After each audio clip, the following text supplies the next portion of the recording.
Pagkatapos ng apokalipsis, nagmaneho ako ng camper papasok sa malalayong bundok, sa daang walang ilaw. Paminsan-minsan may malalaking bato na bumabagsak sa harap ng sasakyan ko. Plano ko noon sa susunod na araw, pagkatapos sumakay sa highway, pupunta sa gasolina. Ngunit may bigla ang pangyayari sa daan. Nakalimutan ko na ang tungkol dito. Ngayon ay nag-ilaw na ang fuel gauge. Kailangan kong maghanap ng angkop na lugar para huminto bago maubos ang gasolina. Hindi ko alam kung gaano nakatagal ang biyahe. Sa wakas ay natagpuan ko ang dating kampo ng Pangangaso. Nagmaneho ako hanggang sa gilid ng makapal na gubat. Naubos ng sasakyan ang huling patak ng gasolina, at huminto sa lugar na iyon. Dala ko ang payong na pang-ulan at bumaba sa sasakyan. Pinunasan ko ito ng buong buo sa ibabaw ng sasakyan, at maingat na pinagtibay ang payong sa sasakyan. Matapos gawin ang lahat ng ito, sumakay na ako at isinara ang pinto. Sa kabutihang palad, kahit walang gasolina ang sasakyan, ang sistema ng kuryente sa loob ay naka-independenteng solar power storage. Pagkatapos maghugas, humiga ako sa kama at mahimbing na natulog. Ang ganda ng tulog ko nitong pagkakataon. Nagising ako ng alas 9 ng umaga. Tumingin ako sa labas. Nakatakip ng kalahati ang toldang pan-ulan. Ang tubig ay bumubulusok pababa. Wala na ring signal ang cellphone ko. May 8 pang zongzi sa loob ng refrigerator. Isang palayok ang niluto at isinabit. Sabi nila, hindi ito madaling masira kapag ganito. Sakto pa para sa Dragon Boat Festival sa loob ng 2 araw. Hinugot ko ang kuryente ng refrigerator. Hindi ko rin alam kung kailan titigil ang ulan. Kailangan pa ring tipirin ng kuryente ng baterya para makatipid ng kuryente. Sa mga nakaraang araw, ang tanging mainit na pagkain na kinakain ko araw-araw ay ang self-heating hot pot. Ngayon ay may lasa ng mala spicy beef. Nilagyan ng gulay na rekomendado ng husto ng manager ng supermarket, ang masarap at chewy.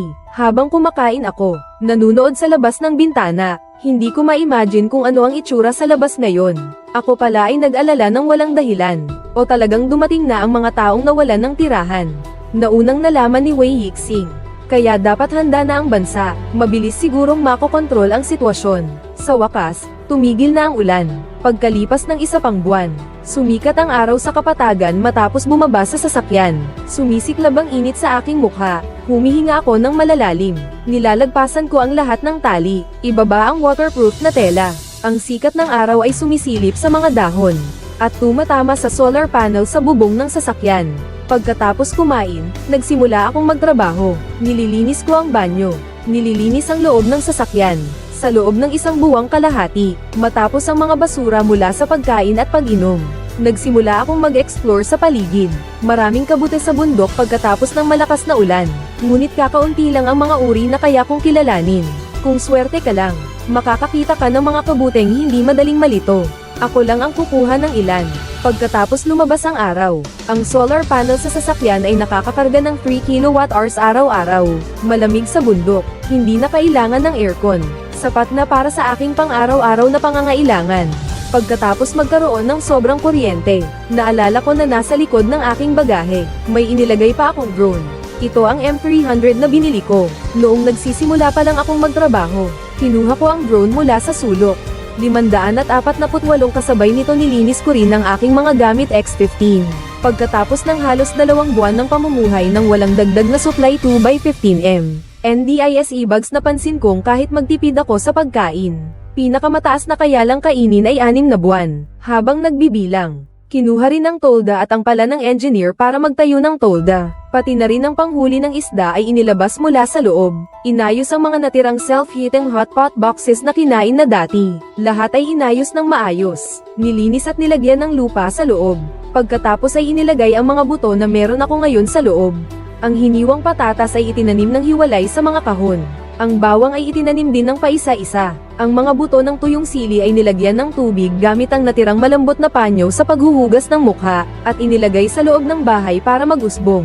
Ang luya naman ay direktang itinanim sa isang lugar na malambot ang lupa, at inihukay doon.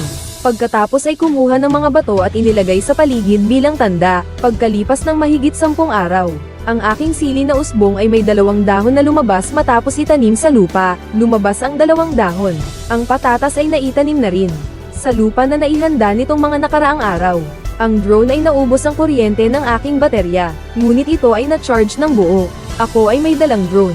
at umaakyat patungo sa tuktok ng bundok. Nagsimula akong mag-try flight sa isang malawak na lugar. Umiikot ako sa isang daan sa bundok ng ilang kilometro.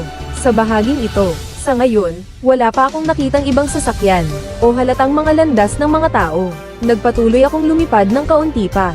Nagsimulang maging mahina ang signal ng camera, para maiwasan na mapagod ang drone at hindi makabalik ng maaga. Binabagtas ko ang daan pauwi. Sa oras ding iyon, nakita ko ang nakakatakot na eksena.